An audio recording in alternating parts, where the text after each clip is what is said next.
Passando para o último passo do exame obstétrico. E um passo assim que é o auge, é um dos pontos mais importantes do exame obstétrico, é o toque vaginal. O que é que eu preciso tomar cuidado, o que é que eu preciso ter de noção da semiotécnica dessa parte? A gente vai utilizar comumente a técnica bidigital, com o dedo indicador e o dedo médio, para fazer o estudo daquela região vaginal, colo do útero e do feto. A paciente, idealmente, deve estar com a bexiga e o reto esvaziado, porque pode nos confundir. Fezes na ampola retal, fezes ali naquela região, pode fazer a gente pensar em alguma tumoração. A bexiga cheia vai dificultar o nosso toque, vai causar um desconforto maior. A gente sempre vai se certificar de utilizar as luvas estéreis. Algumas vezes a gente pode utilizar aquelas luvas de procedimento comum. A paciente em posição ginecológica, com os joelhos bem abertos e a perna bem flexionada sobre o abdômen, de certa forma, assim como o exame ginecológico. Apesar de dessa imagem estar demonstrando mais um toque bimanual, no exame ginecológico, eu quero demonstrar aqui a forma como a gente vai utilizar da técnica bidigital para fazer essa palpação, para fazer o toque vaginal. E por meio desse toque, o que a gente vai identificar? Principalmente esses 3 grupos de características. A gente vai fazer o estudo das condições do colo uterino e da membrana amniótica. A gente vai estudar as relações do feto com a bacia materna. E a gente pode fazer o trajeto ósseo. Aqui é algo mais difícil, que demanda muito mais prática, que é a gente ver os diâmetros dessa pelve materna. E isso realmente, na prática, é pouco utilizado. Então, isso a gente vai ver em outro momento. Agora, as condições do colo, da membrana amniótica e as relações fetais e maternas na pelve, a gente tem que ter isso bastante consolidado, com um estudo teórico bastante adequado, para que na prática a gente consiga fazer essas identificações e consiga distinguir a fisiologia e as condições patológicas. Tranquilo, utilizando esses 3 grupos de características, o que é que a gente vai fazer um estudo específico? A gente vai identificar nas condições do colo uterino o grau de apagamento. Lembra lá, eu já demonstrei aqui que o colo uterino ele pode ter ali de 2, 3, até um pouco mais no seu comprimento.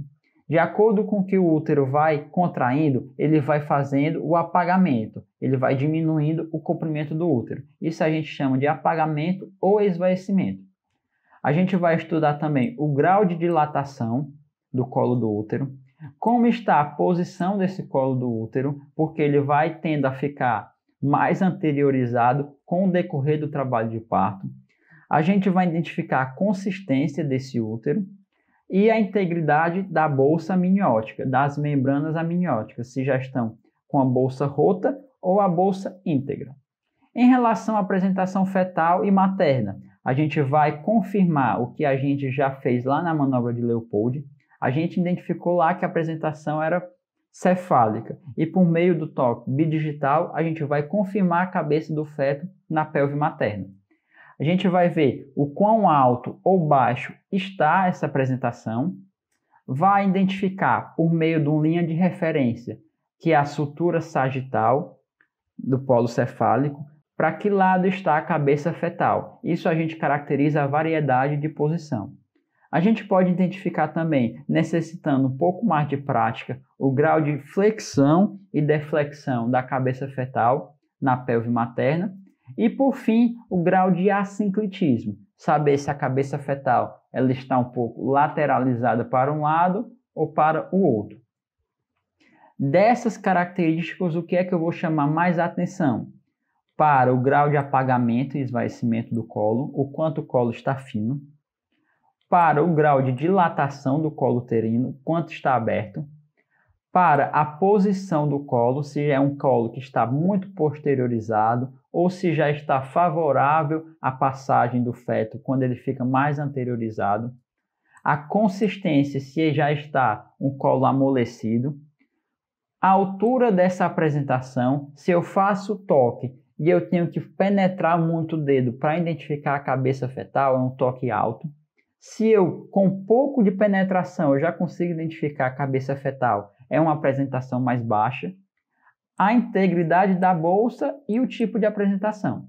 Vamos detalhar um pouco mais cada dessas condições.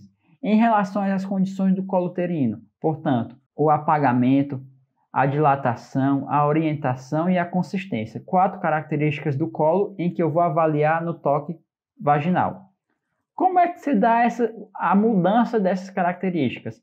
Eu já falei aqui do gradiente de contração uterina de forma descendente em direção ao colo. E o que é que essas contrações vão fazer com o colo? Elas vão modificar essas 4 características. De que forma? De acordo com o que ocorre a contratilidade uterina, o colo vai afinando, dilatando, ficando mais anterior e a consistência mais amolecida. Vamos ver aqui a progressão.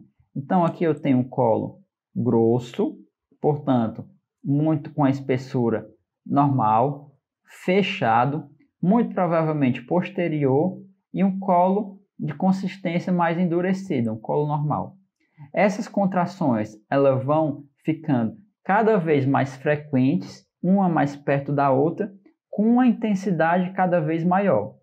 Qual a consequência disso? Essas contrações que ocorrem de forma descendente vão diminuindo a espessura do colo, vão acarretar a sua dilatação, o colo fica amolecido e a posição do canal de parto vai se anteriorizando para permitir com facilidade a descida fetal. Então aqui eu tenho a progressão das alterações das condições do colo uterino de acordo com a contratilidade uterina, de forma que o grau máximo de dilatação do colo é 10 centímetros, e isso a gente, por meio do toque, a gente vai conseguir perceber. Por exemplo, se o colo uterino está fechado, eu não consigo penetrar com os dedos. Se ele já tem um grau de dilatação, eu consigo penetrar com os dedos e avaliar o quanto esse colo está dilatado por meio da abertura bidigital. E assim eu vou caracterizar todas as condições do colo uterino, essas 4 características mais importantes no toque vaginal. E a partir disso é que vai se dar o conceito de trabalho de parto. Uma situação prática.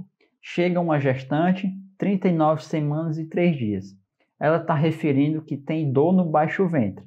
Essa dor, ela tem uma irradiação para o dorso e que de ontem para hoje essas dores ficaram cada vez mais perto uma da outra e a intensidade da dor está cada vez mais crescente. Bom, o que é que eu tenho que parar e pensar? Será que essa paciente está entrando em trabalho de parto? Qual é o conceito de trabalho de parto? São contrações uterinas capazes de modificar o colo uterino. Quais as características do colo que são modificáveis? Bom, principalmente o grau de apagamento e de dilatação. Então eu vou fazer o exame obstétrico e lá no toque vaginal bidigital eu vou fazer o estudo das condições do colo. Eu vou identificar, por exemplo, que essa paciente tem um colo que ele está dilatado 1 ou 2 polpas digital e ele já está apagado em torno de 70%. Ou seja, da condição original do colo, ele já diminuiu a sua espessura em torno de 70%.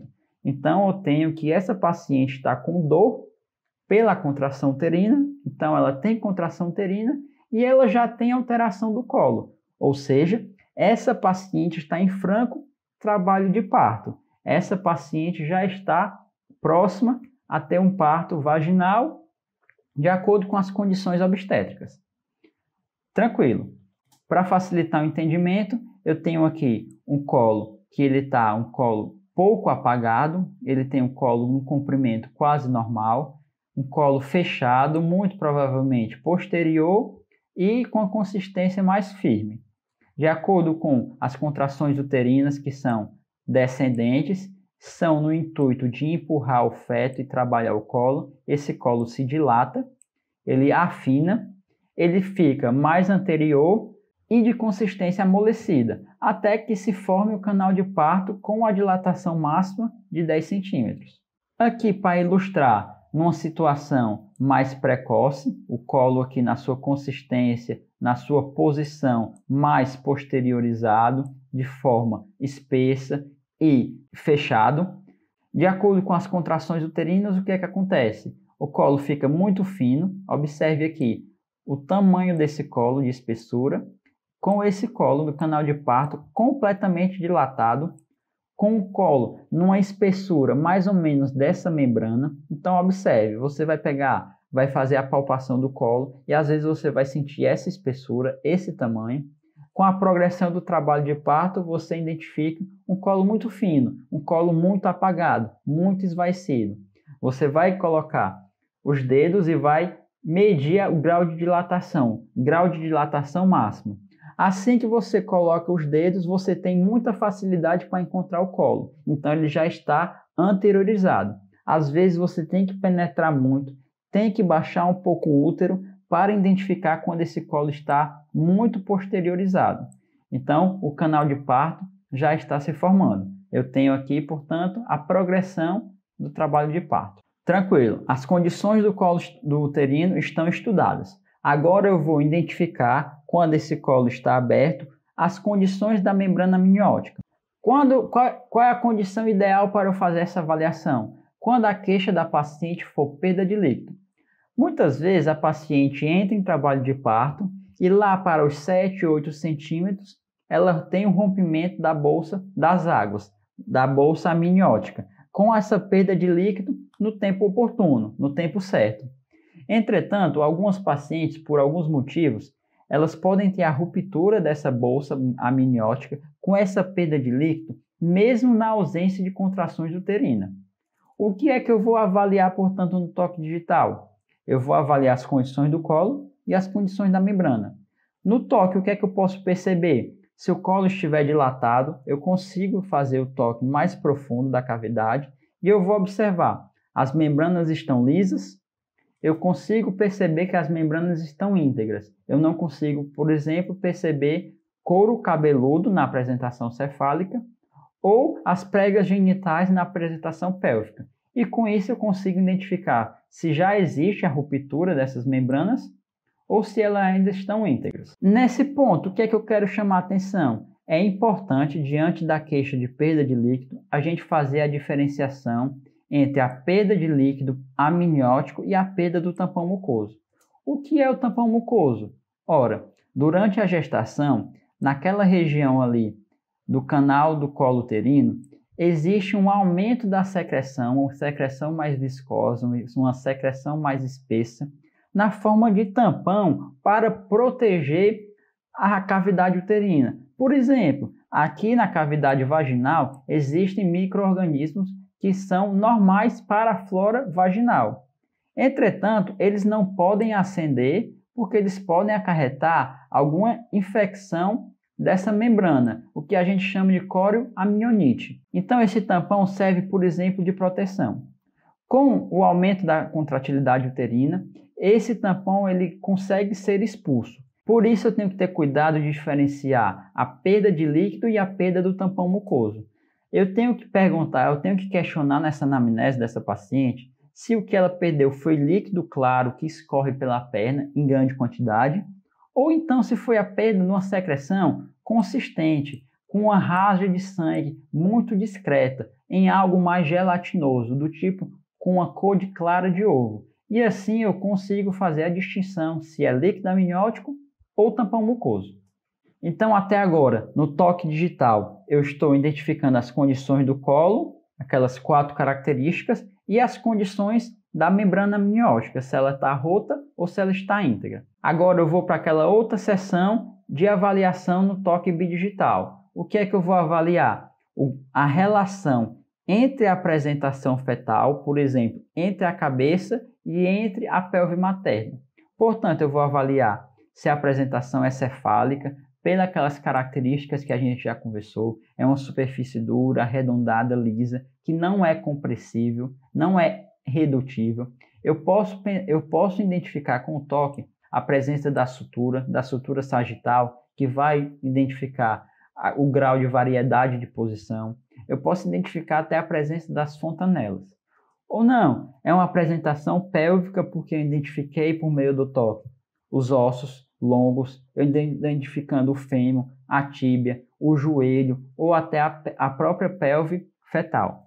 Por meio da minha referência, que é a sutura sagital, eu posso identificar a variedade de posição dessa cabeça, para onde a relação está com a parte fetal e materna, se a variedade de posição é para a esquerda, para a direita, se é mais anterior, se é mais posterior. Eu vou avaliar o quanto essa cabeça já desceu, é a altura dessa apresentação cefálica. Posso, com um pouco mais de prática, identificar se a cabeça está fletida ou defletida e o grau de lateralidade da cabeça fetal. O que é que eu vou chamar a atenção? O grau de altura dessa apresentação. Observe que no início do trabalho de parto, essa cabeça fica nessa altura, então a gente vai tocar e vai ter dificuldade para encontrar, é uma apresentação alta. De acordo com o trabalho de parto, com as contrações uterinas, com a contração desse útero, essa cabeça ela fica insinuada na pelve materna, até que quase no período expulsivo ela fica com a altura mais baixa. Com facilidade eu consigo palpar a apresentação cefálica. Ou eu posso utilizar-se de uma maneira mais objetiva e se dá pelo meio dos planos de Delis. Como é isso? Eu tenho aqui um grau, uma referência, que é a espinha isquiática, e essas espinhas ela determinam o plano zero de Delis.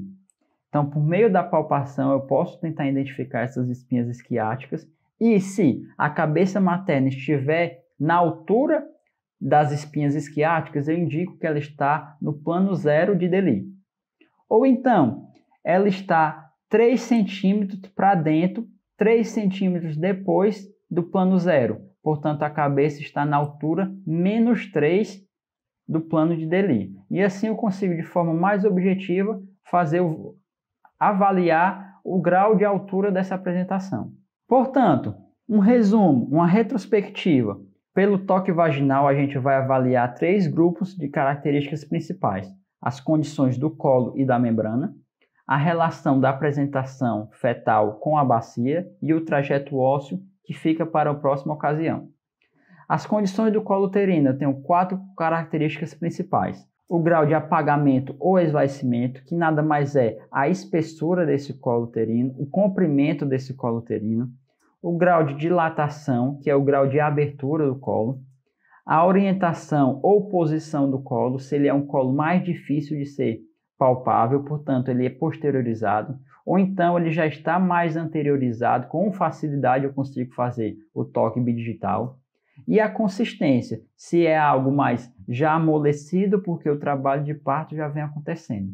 4 características principais das condições do colo uterino. Além disso, eu vou avaliar a integridade da bolsa. É uma bolsa rota porque a paciente perdeu líquido ou é uma bolsa íntegra? As condições estão adequadas. No próximo grupo de características, eu vou avaliar o tipo de apresentação. É uma apresentação cefálica porque eu consigo tocar a cabeça do feto, ou uma apresentação pélvica. Eu vou avaliar em que altura está essa apresentação. É uma apresentação mais alta, é uma apresentação mais baixa. Posso avaliar por meio da relação com a sutura sagital a variedade de posição.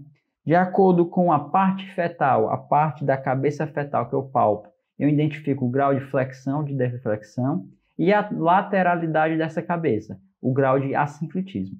Portanto, essas são as principais características a serem avaliadas no toque vaginal.